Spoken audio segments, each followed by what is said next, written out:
This is the Action Movie Guys podcast, bringing you action movie reviews from across the decades, plus box office numbers and insight like never before. And now, your hosts of the Action Movie Guys podcast, Alex and Nate. Yeah. Welcome, everyone, to a brand new episode of the Action Movie Guys podcast. This is episode 71, the Expendables 2 2012 movie review. I'm your host, Alex Figueroa. My co-host is Nate from Netflix Reviews. All right, you know how we do it here. Nate, how long has it been since you've seen Expendables 2? When did you say this movie came out? 2012. It's been since 2012 that I've seen it. 9 years. I bought it, never watched it again. So I saw it at the theater. All I'll say is I remember enjoying it. Do I still enjoy it? I don't know. We're about to find out. So yeah, it's been a while. Yeah, so before we get to the movie review, guys, if you are watching us on YouTube, please hit that like button. If you enjoyed the movie review, please subscribe to the channel. If you're new to the channel, hit those notification bells so every time movie reviews drop, which is going to be happening on this channel, you guys will be notified. Now, for those of you that are taking us on the go with you guys, wherever you're going to work or you're working out in the gym, please search for Action Movie Guys. This is the podcast version of our show. We are on Spotify, on Apple Podcasts, we're on TuneIn Radio, or anywhere you listen to your podcast on. But with that said, let's get into the box office numbers of Expendables 2 for 2012. So let's get right into it. Domestic, $85 million. Not bad. International, $229 million for a worldwide total of $314 million on a budget of $100 million. Nate, what do you think? Wow. I didn't see that international number coming, to be honest. Domestic makes sense. 85 makes sense. I think that was more than the first one, if I remember correctly. Mm-hmm. But that international number is pretty huge. So no wonder we got part 3, I guess. Yeah, but you know what that comes right after is Nate's Rotten Tomatoes scores. What is it, buddy? That's right. All right. So this is one of the rare occasions. I think it's happened. Oh, actually, it happened last week. I just said it's rare, and this happened last week. But the audience score and the critic score is the exact same. So this happened last week with Raid Redemption. This week, Expendables 2. Now, it's not quite as high as the Raid Redemption, but 67% critics, 67% audience. It is fresh, barely, but it's fresh. So, yeah, the reviews are better than the first movie. For this one. Yeah, so you guys know how it goes here. We throw all those scores out, and just like The Rock says, it doesn't matter what those those people have to say about it, because you guys are here for me and Nate's review. So with that said, let's get right into it. Nate always starts it off with the lead character, Sylvester Stallone himself. Yes. So his name is Barney Rubble. No, Barney Ross, right? Barney Ross. Yeah, so I'll be honest, he's pretty much the exact same as the first movie. These are not movies where Stallone really acts, right? He's just there and then does action stuff. As such, I will give him the same exact score as I gave in the first movie. It's a 3. I think he is serviceable. I think he's good, good, but not exceptional. One thing I will say, we mentioned last week that Statham was almost like a secondary lead. Not really in this one. He has a way more backseat in this movie. Yeah. I'll go into it now real quick. Basically, everyone else gets a little more time. So in a way, I kind of like that. It is a little bit more about the team than the first one was. And because of that, I think also that affects the score for Stallone. You know what I mean? It's more team-based. He doesn't have a ton to do. He gets a little emotional part because of the Liam Hemsworth, situation. But he was good, but nothing amazing. So I gave him a 3. Yeah, it's funny because I think I took a page out of your page. I took something out of your page, and Stallone was pissed off. He was angry. He was pissed off. Yeah, he was. So I was like, oh my God, I like this. But I liked his character, though, in this movie. I thought it was more fleshed out than part 1. I thought he was more into this character more when the guy, Liam Hemsworth gets killed. You see him get angry, and then that's when his character starts to go on. I gave him a 4. I kind of enjoyed Stallone in this movie more than I did in the first Expendables movie, where that one was more of a... I feel like that was more of an experimental, which way they're going, comedy or not, or here and there. This one felt more fleshed out with all the characters. So I gave him a 4. All right, so let's get right into main villain, Jean-Claude Van Damme. Okay, so this was the one where my memory and then actually rewatching it now didn't match up. And I'll explain. My memory was Van Damme was an awesome villain. My actual watch this time was he was a pretty good villain. Okay, I didn't realize he's barely in this movie. Yeah. He's in like 2.5 scenes. He's in the scene where he kills Liam Hemsworth and says challenge, which always makes me laugh. He doesn't say challenge. He's like, don't challenge me. And I can't help I laugh every time.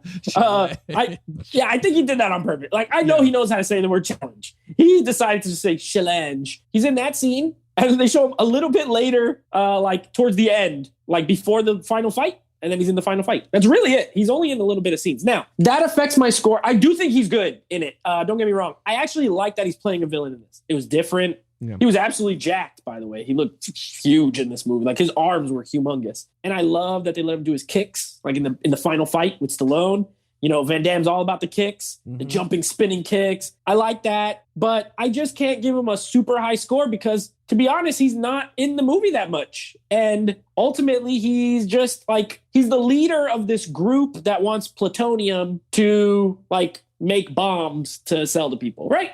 And that's okay. You know, that's an okay, villain thing. But I don't know. I give him a 4. I thought it was going to be a 5. Like, I remember being like, wow, Stallone as the villain is awesome. I think he's good. I don't think he's as amazing as I remember, but I give him a 4. He was good. Yeah, when it came to Van Damme, dude, me and you were in the same brainwaves because when I remember this movie, I did remember Van Damme being like the best like villain. And when I watched it, I was like, man, this dude cannot act for nothing. All right? Like, you're going, man, this is bad. And I'm not an acting coach, but it's just that when you rewatch these movies, you're going, ooh, this is not what I remember in the theater. And the crazy thing about this movie was I saw this for the first time with my wife in Myrtle Beach. My mother-in-law, rest in peace, she was watching the kids, and me and my wife went for the first time to a lounging chair eating so that was our first time with Expendables 2. So this movie always special to me because this is the first time I ate watching a movie in a lounge chair. And I was like, this is awesome. You'll never forget your first dine-in theater. That's right. And I loved it. But anyway, and I remember he was badass. But then rewatching, I said, ooh, oh my God, this is no bueno. But you're right. His accent in this movie was very weird. I don't know where the hell he was. And he goes, this is the pit of the devil. And then he's like, you lie? Like he's like showing. Yeah, it was weird. It was just so weird. And you're right. His fighting was good, but he didn't fight much. He only fought Stallone at the end of the movie. And then in the beginning when he kicked him in the heart with the knife, I was like, oh, okay. I agree with you, though. I gave him a 4 because his presence was known. He killed one of them, which that's what you want in a villain.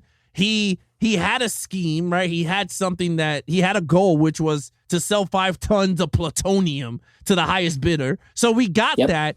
And at the end, he did fight your hero at the end. For himself. Him, with himself. Nobody jumped him. Yeah. He fought. Yeah. Right. So I agree with you. So with that, I give him a 4. And of course, we are going to Nate's favorite category, which is action scenes. This is it, baby. This is what we're here for. All right. Now, listen, I think it was a very smart move to not have Sylvester Stallone direct this one. They got Simon West, who's, we'll call him a journeyman action director. But not a bad action director. Like, he directed the first Tomb Raider movie with Angelina Jolie, and he's directed a few other movies that I enjoy. Like, I think his strength is action, and maybe the acting and stuff is not his weakness. With that said, the action scenes in this movie are way better than the action scenes in the first movie. Mm-hmm. I agree. I know you mentioned in one of our chats about the CGI. It is at times noticeably bad. We'll talk about it. I will say probably it's a product of the time, you know what I mean, and their budget and the movie they're making. But the opening action scene is awesome. I love it with the when they're in like the tank and all the driving and everything. Like, I think it's a way better opening action scene than the first movie. I love the scene in the town. Walker Texas Ranger shows up. Chuck Norris. When Chuck Norris shows up. That was great. The Lone Wolf. Yeah, I like that. But really, I like the last big shootout in the airport and everything. Like, I think all the action scenes are very well executed, and there's a good amount of action. Like, in the middle part, it's a little talky. Like, when they're hiding out in the building and everything, and they're like working with the little town, the women full of women. Oh, I like that fight too when Jason Statham's dressed like a priest, and he just. I love that they let Statham do some martial arts. He gets to fight Scott Adkins. Like, if you're a martial arts movie fan, Scott Adkins. To see him and Statham fight is like a cool moment. to see Van Damme and Stallone fight is a cool moment. And I love that, again, they let Van Damme do his kicks. They let Stallone do his boxing style. You know, it's like Rocky's, he's hitting him with the body shots. And I really enjoyed the action the most probably out of this movie. I gave it a 5. I thought it was really good. Yeah, you know what? It's kind of funny because I agree with you. I gave this a 5 straight off the bat. It wasn't like, oh, I'm going to wait on it because I already remember this movie for the action, this movie. And you're right. The beginning was awesome. Even they let go of Jet Li and he had one of the most awesome scenes when he's in the kitchen and he's hitting them with the frying pans and he's kicking them.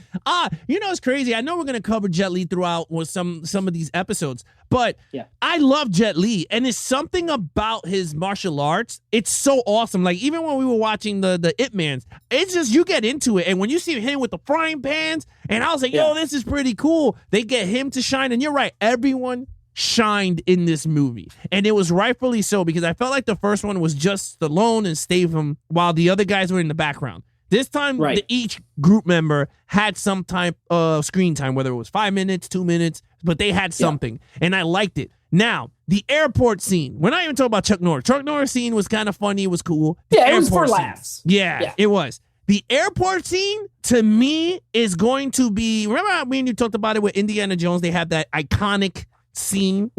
Yes, this movie is not an Academy Award winning movie, okay? But for action movie lovers, junkies, this movie has the most iconic scene you're never gonna see ever again on screen. The 3 biggest stars coming together with behind the glass, Bruce Willis, Arnold, and Stallone tearing it up.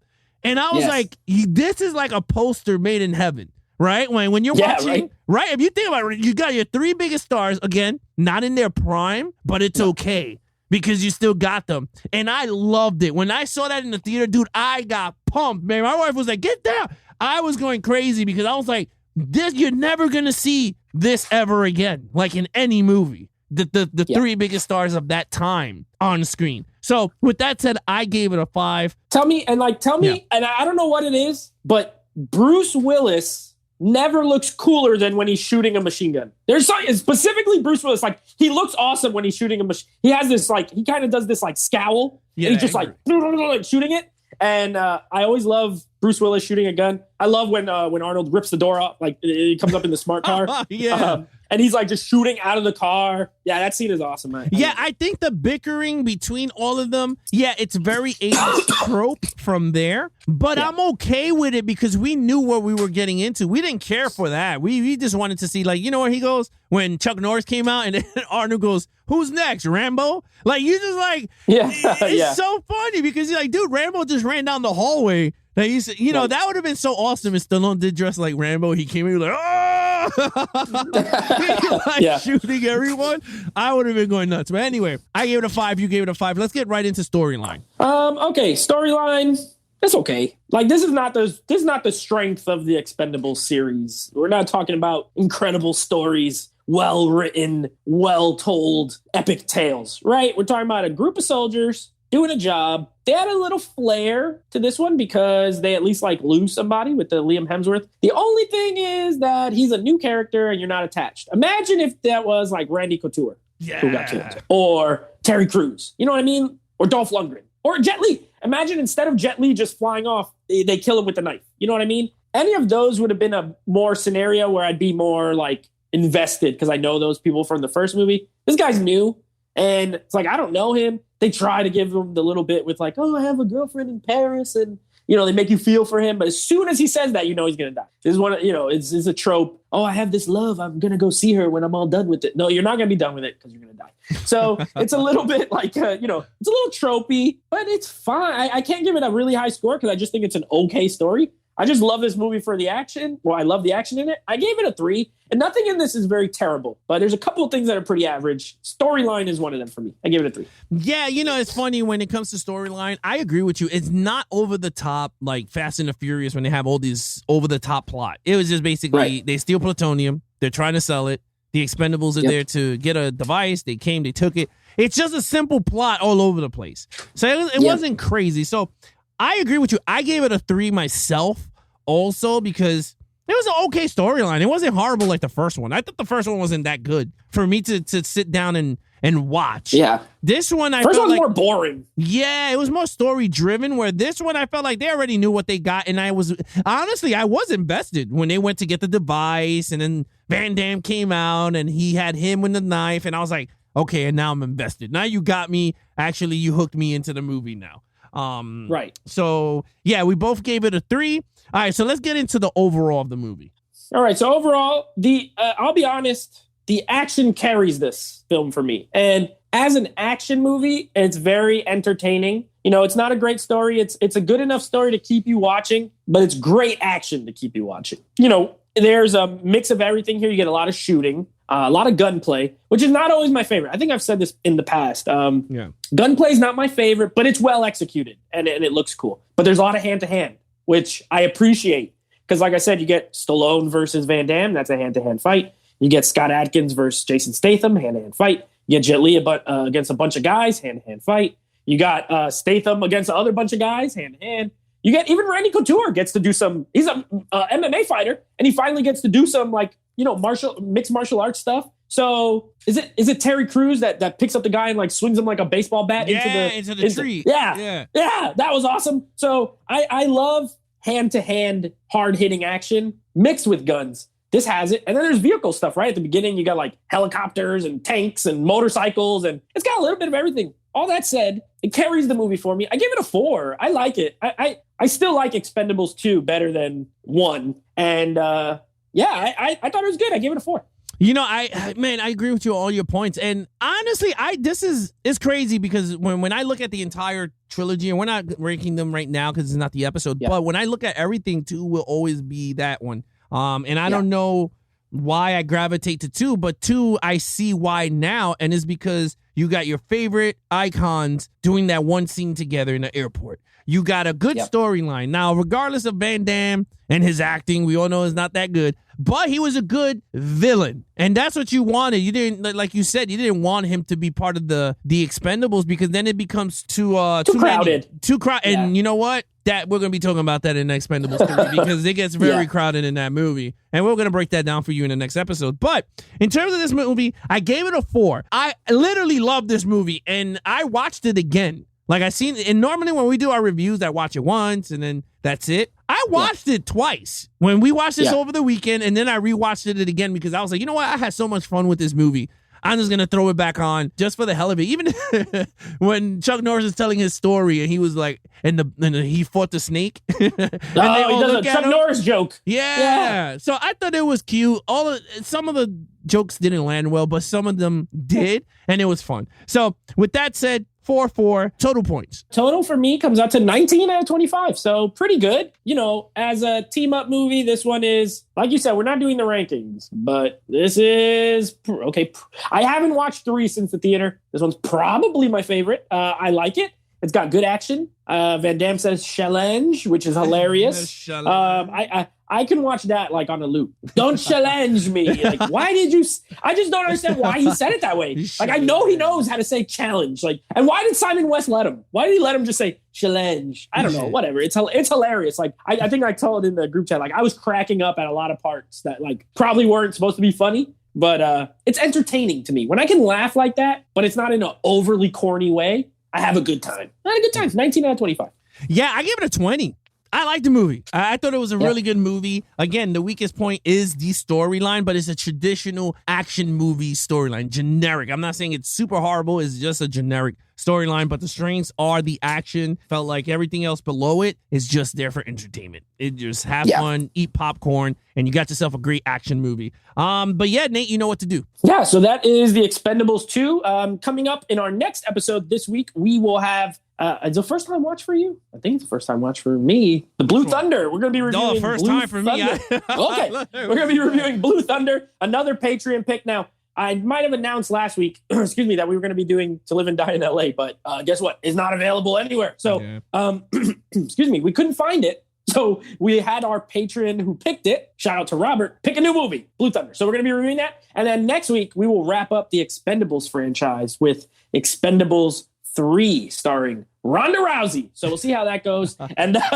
we'll let you know what we thought of it. Yeah, look, with that said, if you want to follow us in our social media accounts, please follow Nate over on Instagram at NateFlix Reviews. Check out the podcast with him and his friends called NateFlix Movie Reviews. Anything anything action movie guys, please head over to Instagram at Action Movie Guys Podcast. We have a website.